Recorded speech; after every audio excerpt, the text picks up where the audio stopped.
topics and opinions expressed on the following show are solely those of the hosts and their guests and not those of W4WN Radio, its employees, or affiliates. We make no recommendations or endorsements for radio show programs, services, or products mentioned on air or on our web. No liability, explicit or implied, shall be extended to W4WN Radio, its employees, or affiliates. Any questions or comments should be directed to those show hosts. Thank you for choosing W4WN Radio. This is Beyond Confidence with your host, Divya Parekh. Do you want to live a more fulfilling life? Do you want to live your legacy and achieve your personal, professional, and financial goals? Well, coming up on Divya Parekh's Beyond Confidence, you will hear real stories of leaders, entrepreneurs, and achievers who have stepped into discomfort, shattered their status quo, and are living the life they want.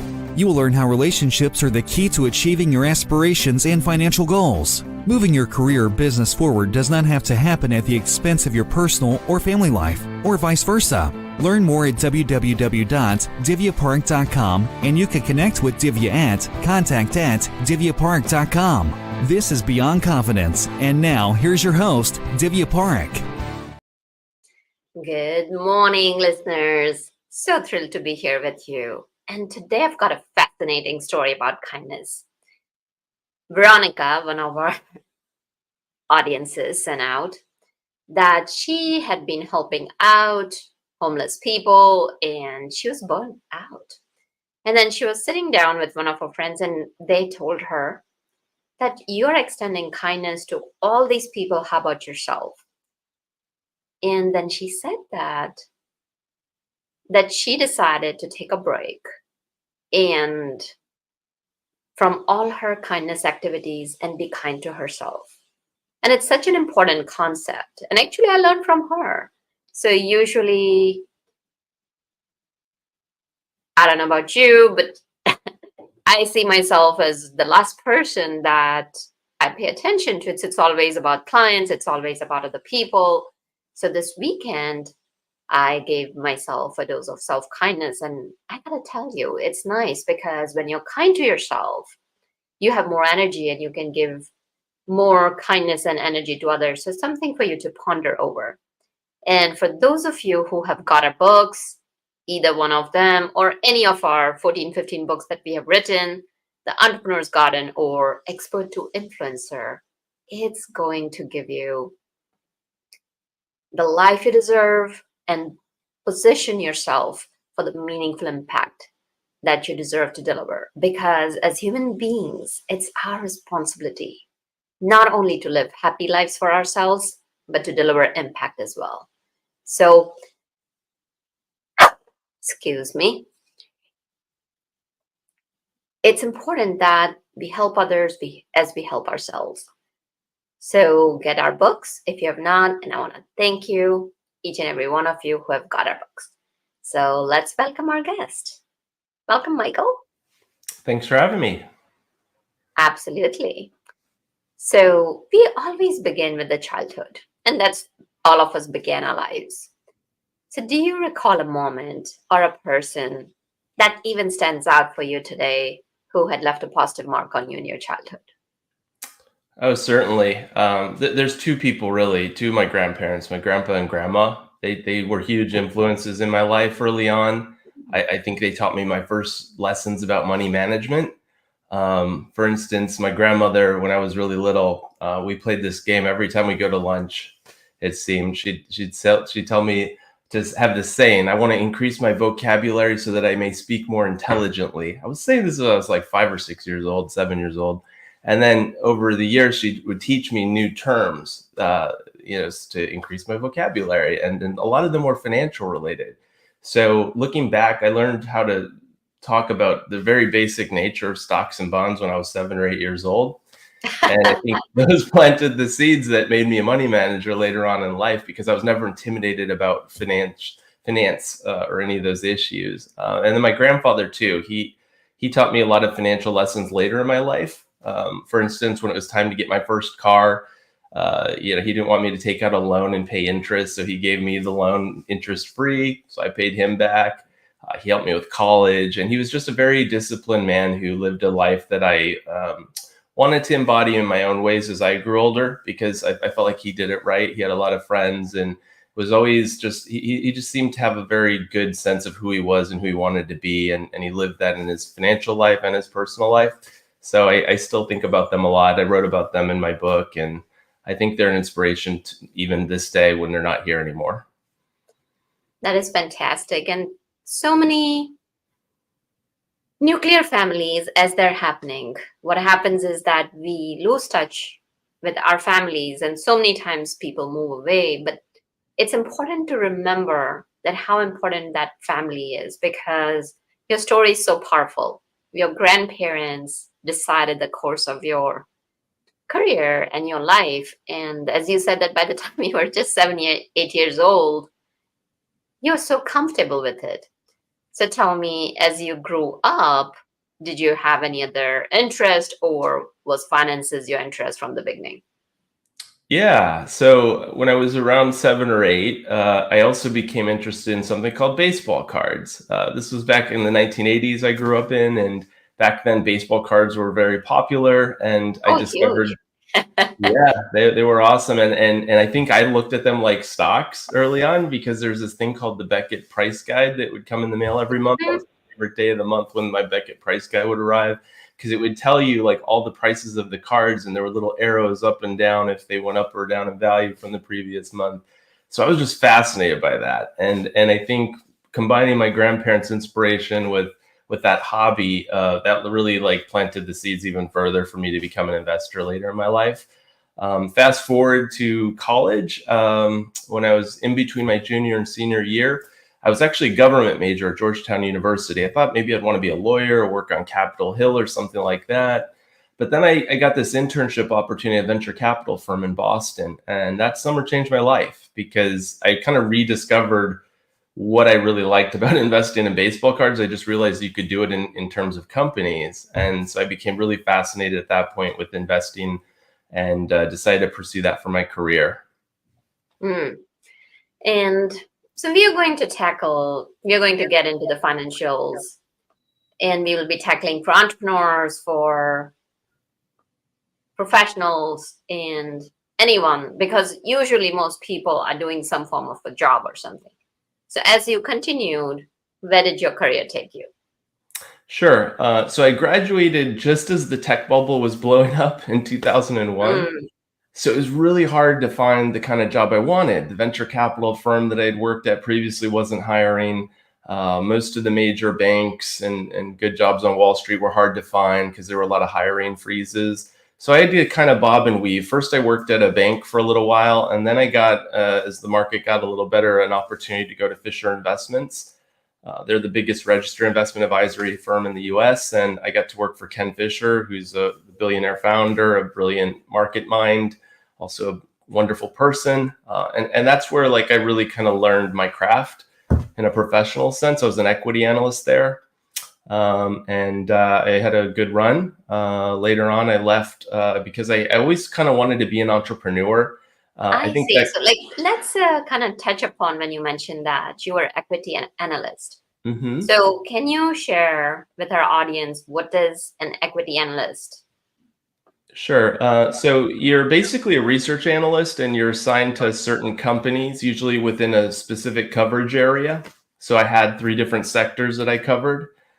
So my job was to become an expert on what makes those sectors go up and down in terms of the business cycle, and then the investment cycles that follow that. And so I covered, about around 50 stocks or so at a given point in time. And my job was to make buy and sell recommendations. I didn't get the final say, the portfolio managers did, but I was a support person for those decision makers. And I also got to travel around the country, which was really neat, because I got to do investment roundtable meetings when I was an analyst. So I had some client interaction, and that was really key for me, actually, looking back, because at the time I was doing that, 2008 came along. Of course, the great financial crisis. Most people remember if they were an adult through that period. Oh, yes.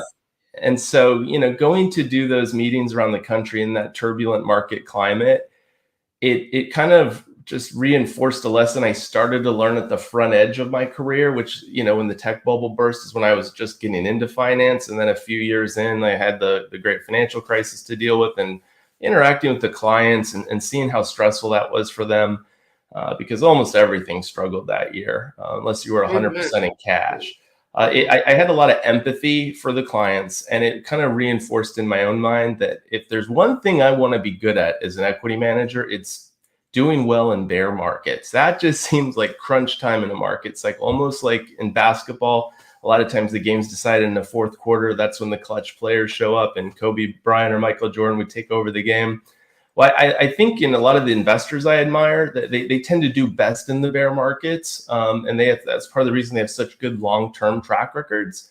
Anybody can be a genius in a bull market. If you take a bunch of risk and get a little lucky, you can do wonderfully well, better than some professionals, better than Warren Buffett in a bull market, probably a lot of people could do.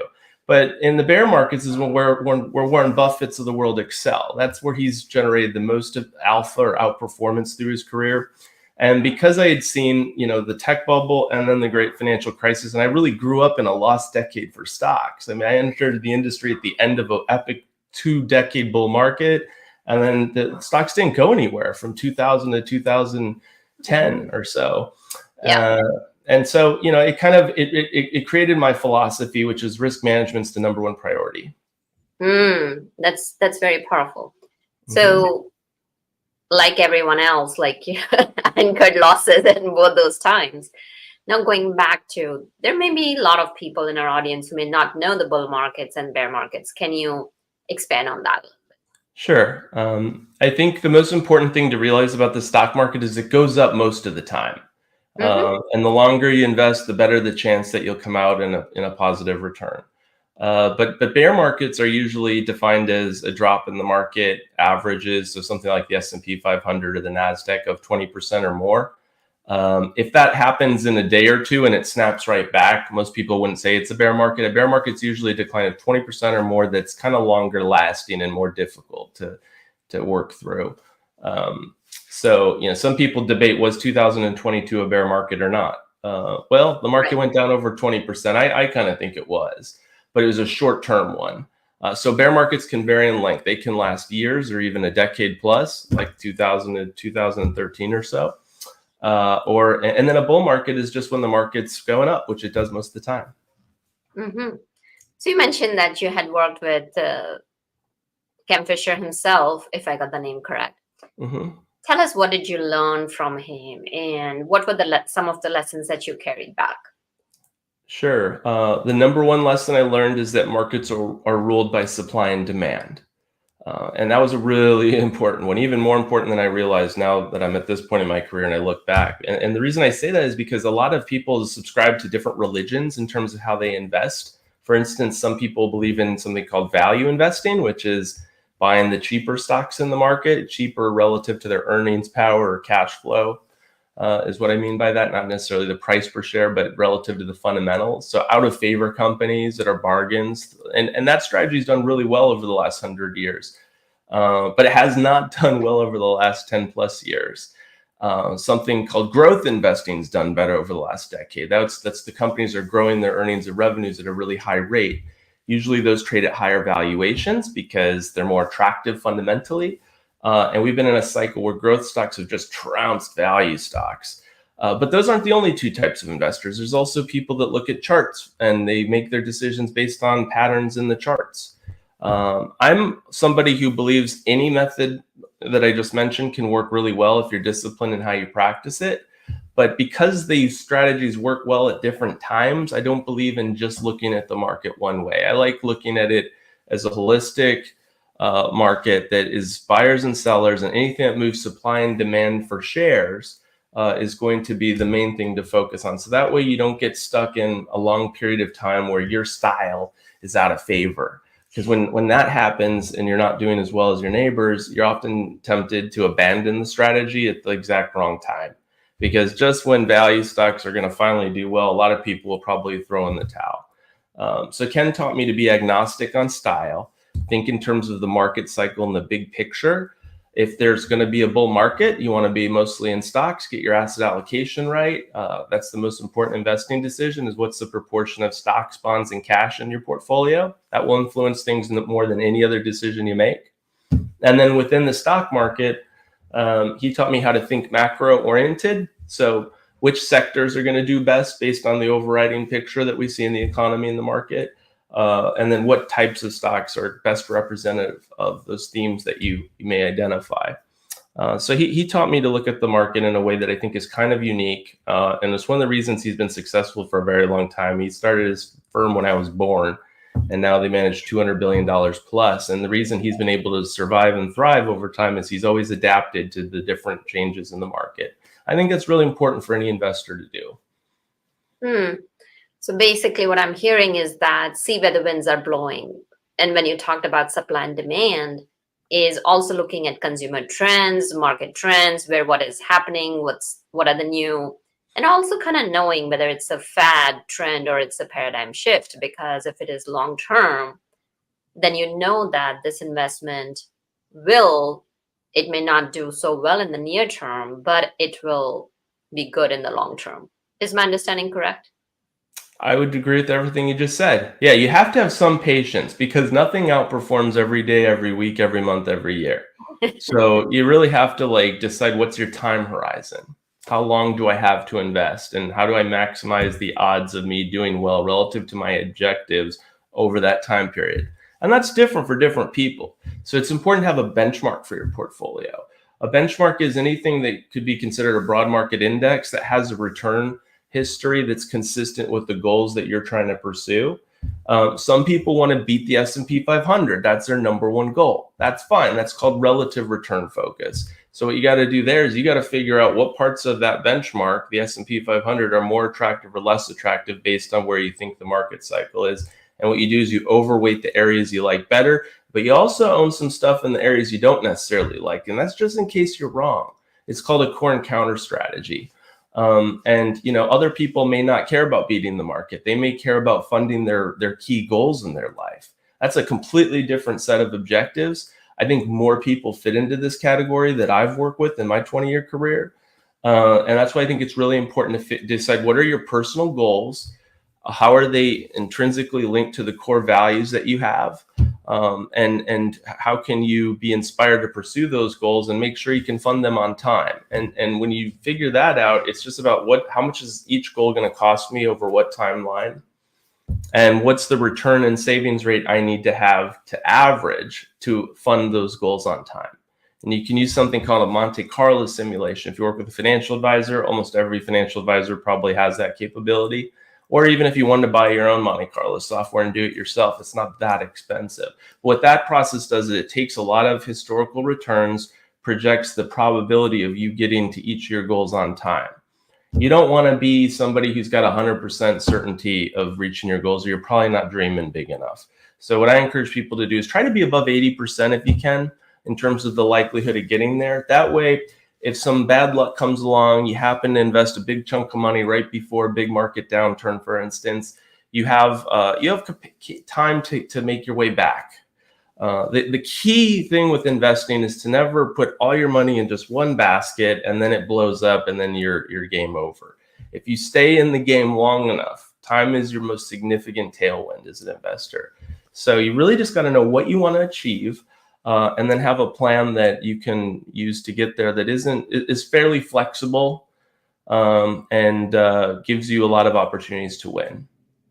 Yeah, and that philosophy definitely ties back to what you had initially mentioned about risk management. That was one of the things that you learned. And it does make sense because, as you mentioned, if you put all your eggs in one basket and if it breaks, then you're left for So now tell us, how did you transition from the corporate world into entrepreneurship? By accident. I didn't plan on it. I was unexpectedly fired from my job one day on a Friday. I thought I was going in to have a meeting with my partner about our succession plan that we had been working on for like 2 years. We had an investment banker we hired. We had lawyers. I thought we were getting ready to paper our deal that we had talked about for a long time. And then I got a pink slip instead. And it was super surprising because I'd been at the company for 7 years. On paper, we were succeeding. We had grown the firm 500% since I arrived. I was running a portfolio of equities that was a strategy that you could compare to peer groups. And it was top 1% over a 4-year period. So I thought I was doing my job well, and we were doing well as a team growing the company. But I was let go anyways, and the main reason was just me and my partner didn't have a similar story about where we were trying to take the firm. We kind of danced around it because we couldn't have open conversations about it. But then all of a sudden, I think what happened is he made a decision. He wasn't ready to retire, and since we had this plan we were worked on, he saw me as somebody that needed to be removed from the situation. And that was super hard pill to swallow because I thought we were succeeding. I thought it was unfair, but really didn't matter. What mattered was I had to figure out what to do next. And it took about 6 days to think about it and talk to my wife and decided I'm going to start my own company. If I've helped grow this little firm this much, and I've worked at one of the biggest, best firms also, I have the capability to build my own firm from the ground up. So I'm going to just do that. And that was fine for a few weeks. I was starting to bring in new clients and everything was kind of starting to take shape. And then that former partner sued me because a few of these clients that we had worked with that wanted to follow me voluntarily followed me. And that was a real conundrum because now I'm not just like, without a paycheck all of a sudden. I've also got 6-figure legal bills I'm staring at in the future. And that made me reassess everything and almost wave the white flag, because the financial analyst in me looked at the numbers and how stressful this was probably going to be and said, this doesn't make a lot of financial sense. But then there was another part of me that said, no. I don't think waving the white flag is going to feel good long term, because what that will mean in my mind is I'm letting someone bully me out of my dream. And I was not going to settle for that story. Come hell or high water, I was going to have my own business at that point. So the long story short is I decided to fight back. I countersued him. And after a few years of back and forth, we actually went to a trial and I won the trial. And I also got my attorney's fees back. And now I still have a business, and it's, thankfully worth a lot more than my IRA that I had to liquidate to pay for that legal fight. And most people in my industry would say, don't ever liquidate an IRA. There's major tax ramifications. That's the cardinal sin of financial planning. But I had to do that, Privia, because there was no other way for me to stay in the game. And I became so passionate about my business at that point that nothing was going to stop me. And so I'm really glad I made that decision in hindsight, but it really took getting fired to teach me why core values are so important, and the story behind our financial plan is so valuable. Because sometimes we need to make our financial decisions not based on the numbers of the spreadsheets. We need to do it based on our own heartfelt story. Who are we? Who do we want to be in our life? And we need to attach those core values that we know that are important to us to our future goals, so that they become like an emotional magnet to pull us forward, even when times are tough. Because no matter what plan anybody does, investment strategy, financial plan, whatever you want to call it, you're going to have to adapt at some point, because something like what happened to me happens to everybody. I realized at some point in the road, somebody gets fired, somebody gets sick, somebody has, some other tough thing to deal with that they could never have forecasted. And the key when those things happen is you have to have something that keeps you on track and able to adapt and rebound. And that's why I think the story behind your financial plan is something that's really important. Absolutely. And life happens, as you say. So on one hand, I'm really sorry what you went through. And on another, I definitely see the silver lining that your passion pulled you through. So kudos to you for that.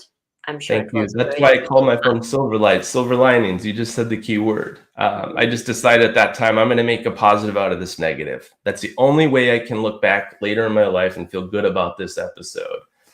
Because every part of our life is a scene in a movie, if you really think about it. And some of those scenes are wonderful and some of them are not so wonderful. But that's okay, because every great story has ups and downs like that.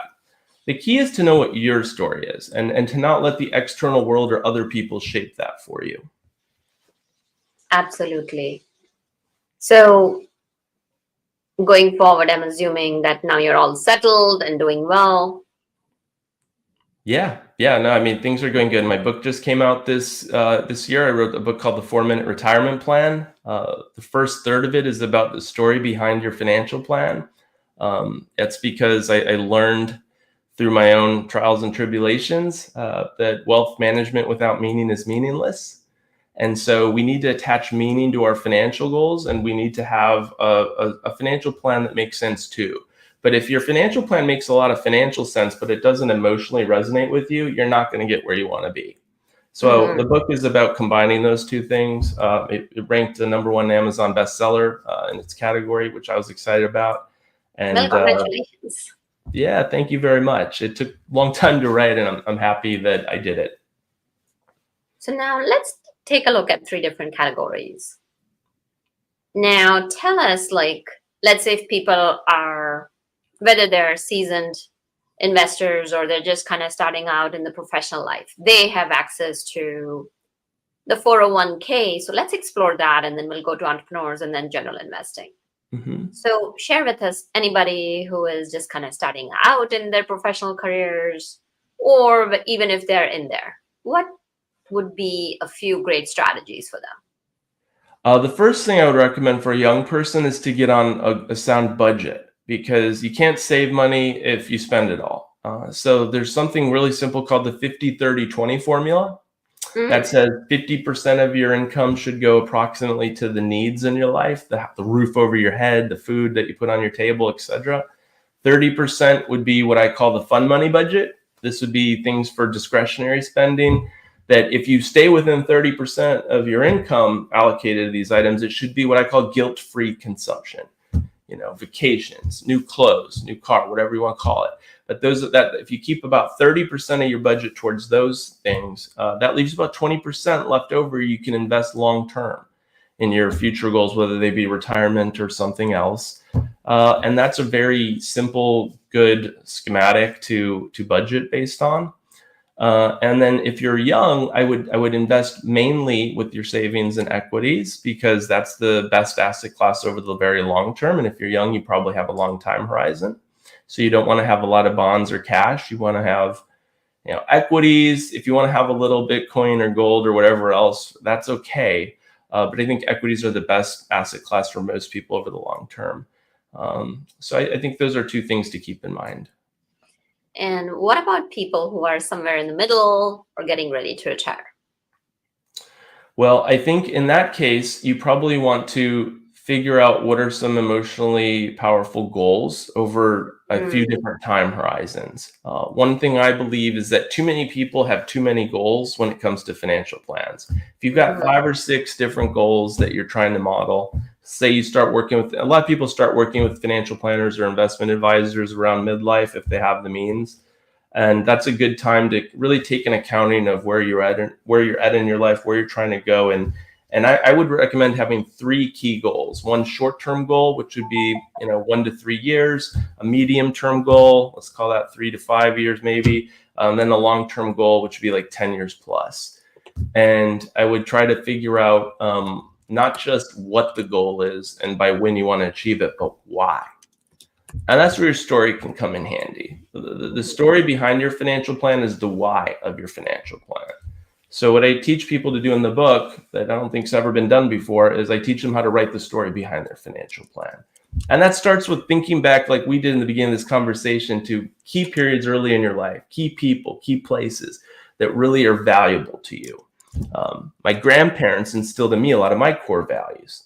And what I try to do with my own financial plan is link my core values to my future goals so that they're more inspiring for me to follow through on.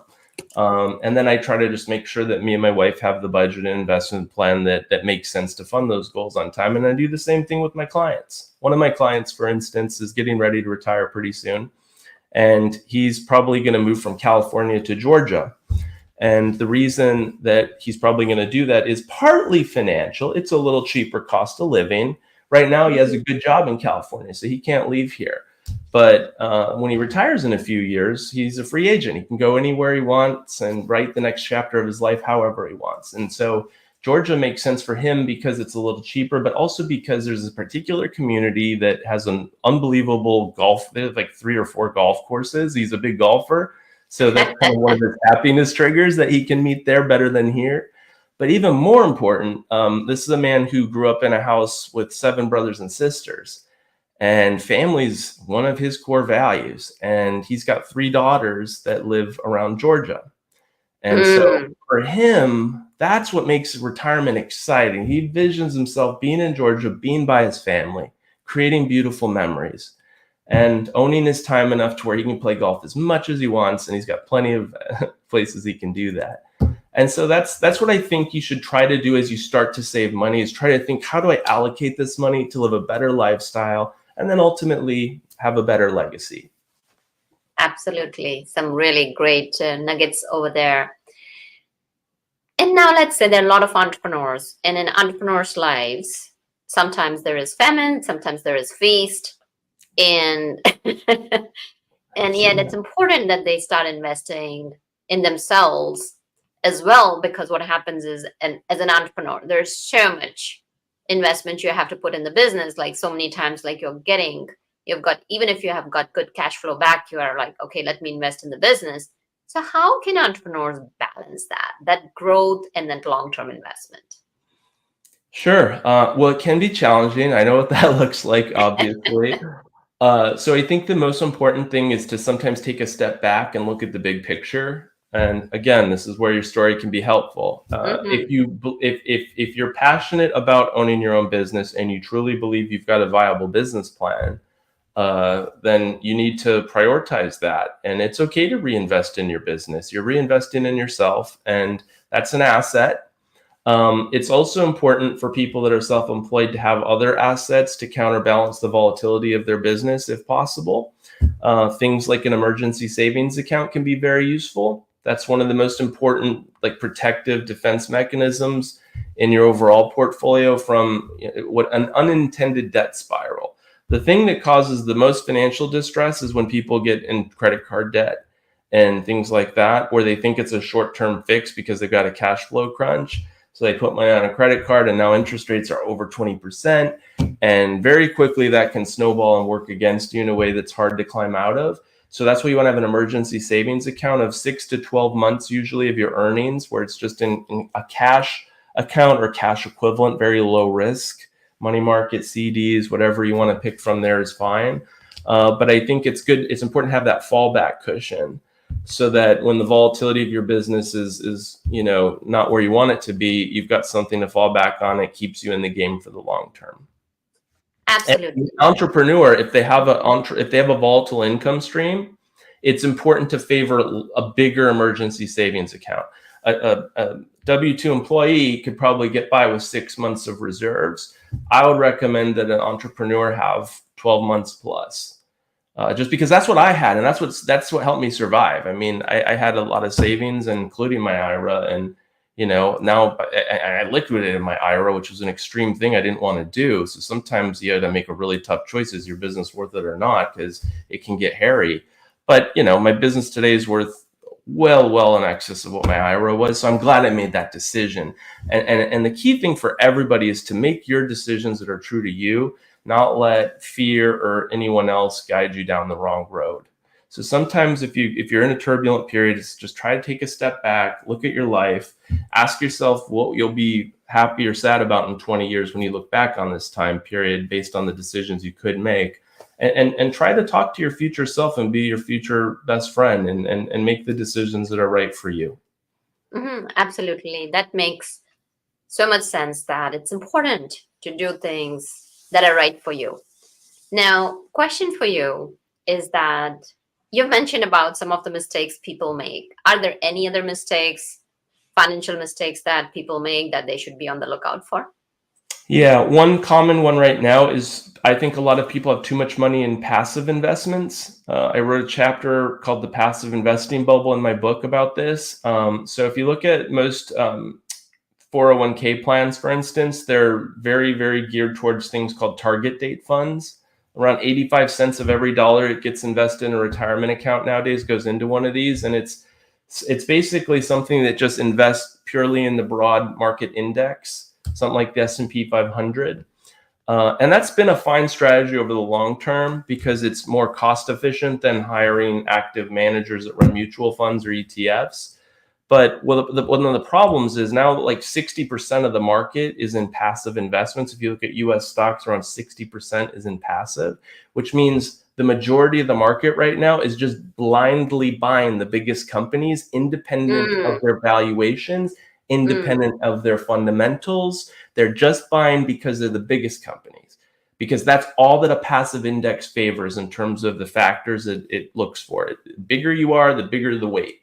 So something like Apple, for instance, great company, probably my favorite company of all time. I don't own it right now.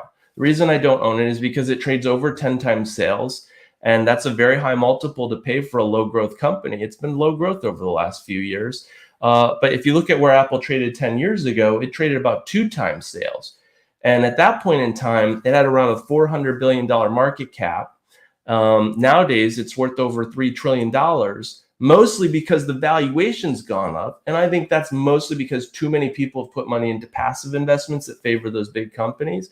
And the thing a lot of people don't realize is the higher the valuation gets on a stock, the lower the future expected return is.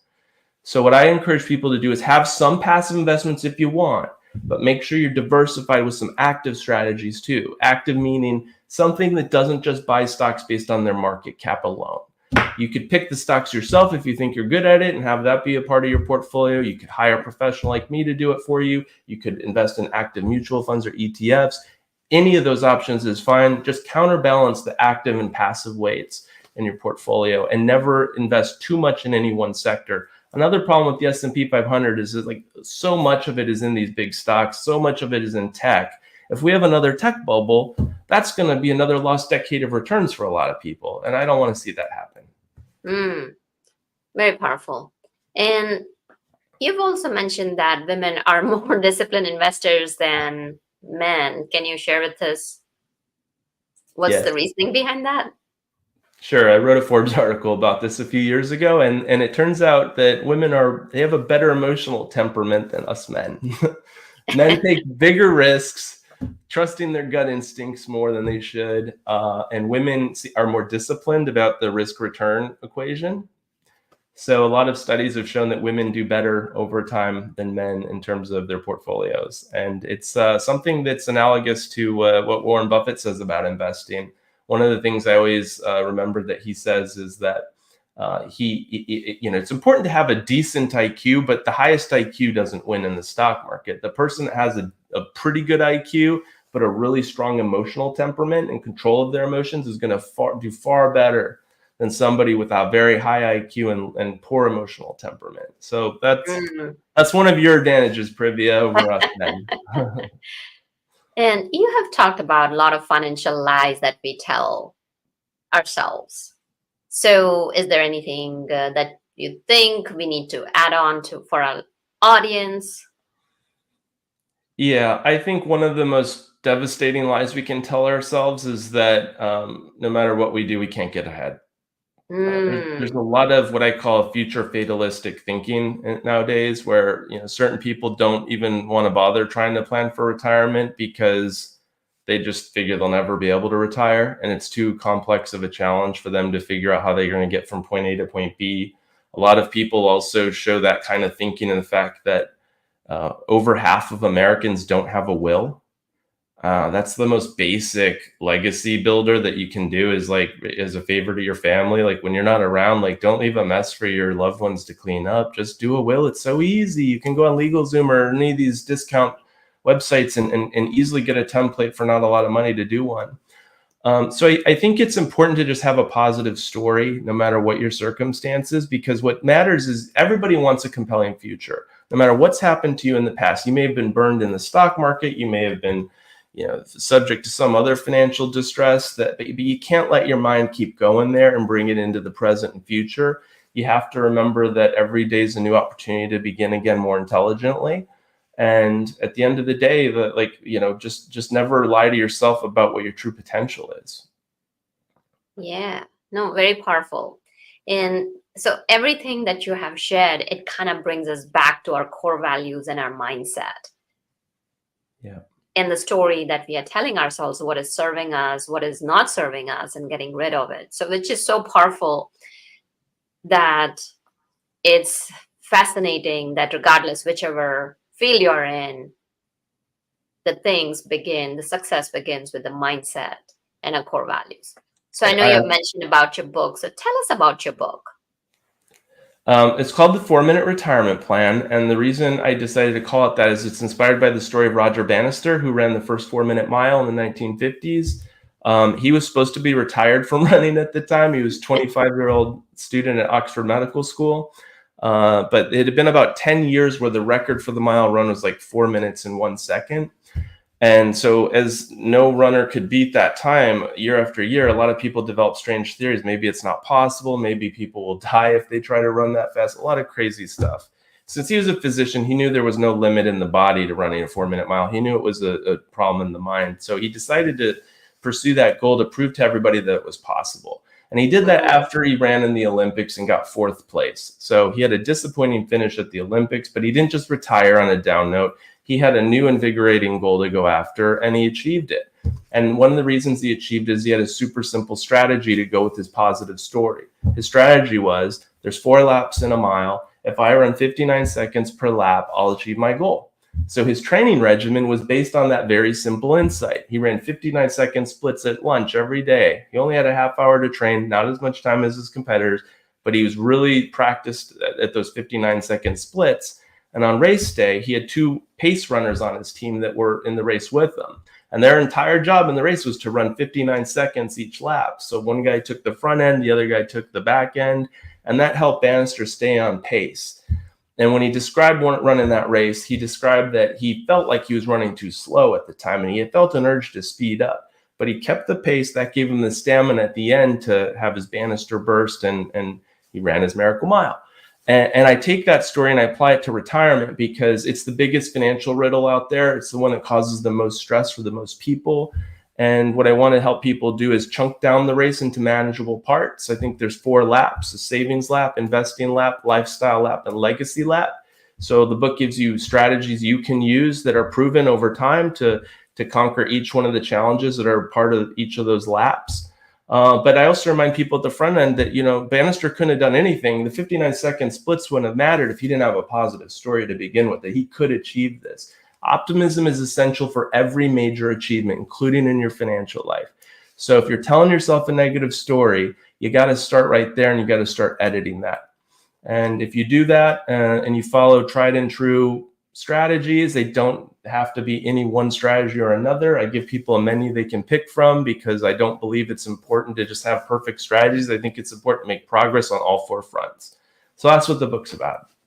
Very powerful. And where can people find you and your book? Sure.